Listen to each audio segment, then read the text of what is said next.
Olá, sejam todos bem-vindos. Preparem-se porque o Brasil político é cada vez mais um teatro de absurdos, e hoje temos 3 atos dignos de uma ópera sombria. Primeiro, Hugo Motta achou que era uma boa ideia entregar a caneta da anistia para Paulinho da Força. O relator vai decidir o destino de quem esteve no dia 8 de janeiro. A pergunta é, vai anistiar de verdade ou só fingir?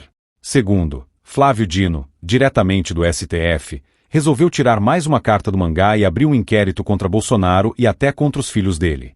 Adivinha com base em quê? No relatório daquela CPI da Covid que parecia mais circo daquela investigação.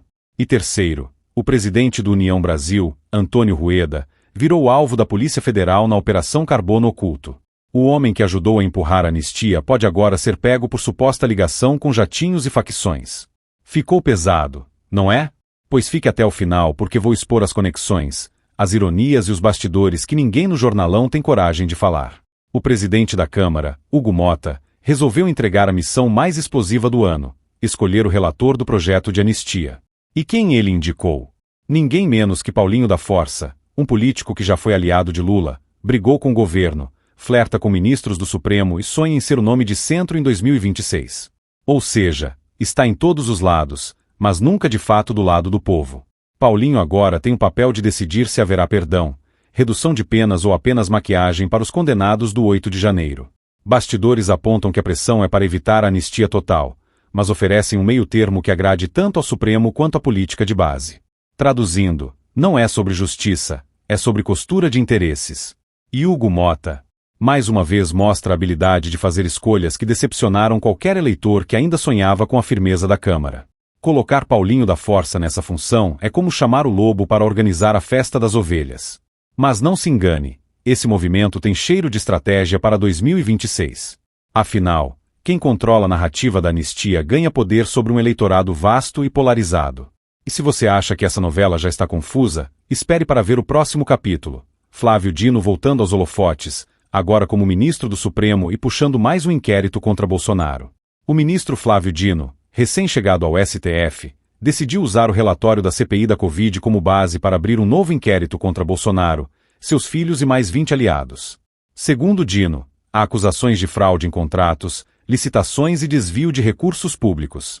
Agora, vamos ser claros, essa CPI já nasceu contaminada politicamente. Muitos se lembram dos senadores mais preocupados em discursos de palanque do que em provas concretas. Mesmo assim, esse relatório, arquivado na opinião pública, virou munição judicial em 2025. É aqui que a ironia ganha palco. Dino, que até pouco tempo atrás era político, governador e depois ministro da Justiça, agora veste a toga e se apresenta como guardião da lei. Só que, curiosamente, o alvo preferido segue sendo sempre o mesmo, Bolsonaro. Para a esquerda, é útil manter o ex-presidente como figura judicialmente acuada. Para o Supremo, é conveniente mostrar que ninguém está acima deles. O detalhe que ninguém diz, ao ressuscitar a CPI da Covid, Dino tenta também marcar território no STF. É o recado para os colegas de toga. Eu cheguei, estou ativo e não vou ficar na sombra. Mas calma que o jogo não para por aí. Porque, enquanto Bolsonaro vira alvo em Brasília, um dos nomes mais fortes do Centrão, o presidente do União Brasil, está na mira da PF em um caso com cheiro de pólvora e jatinhos de luxo. Antônio Rueda, presidente do União Brasil, foi parar nas páginas da Operação Carbono Oculto. A investigação apura a infiltração do PCC no setor de combustíveis e financeiro, e agora mira-se Rueda seria proprietária oculta de aeronaves de luxo registradas em nome de fundos de investimento. Traduzindo, enquanto o país assiste a CPI virando processo contra Bolsonaro e a anistia sendo cozinhada no Congresso, a Polícia Federal aponta para o Centrão, mostrando que até quem parecia intocável pode ter esqueletos no hangar. Aqui, a contradição é gritante. Rueda foi peça importante para garantir apoio político em votações recentes, inclusive na pauta da anistia. Mas quando a pressão aumenta em cima do STF e do governo, de repente o presidente do União Brasil aparece como alvo da PF. Coincidência? Difícil acreditar. Essa investigação é mais um lembrete de que no Brasil não existe coincidência política. Quem incomoda, quem atrapalha ou quem deixa de ser útil, vira alvo. E, claro, tudo isso vai ser embalado com uma narrativa de combate ao crime, para dar legitimidade. Mas o que fica claro depois dessas 3 notícias é uma só coisa: não é sobre justiça, não é sobre povo, é sobre poder. E quem não entende isso continua caindo na peça de teatro mais cara da República. 3 notícias, 3 lados da mesma moeda.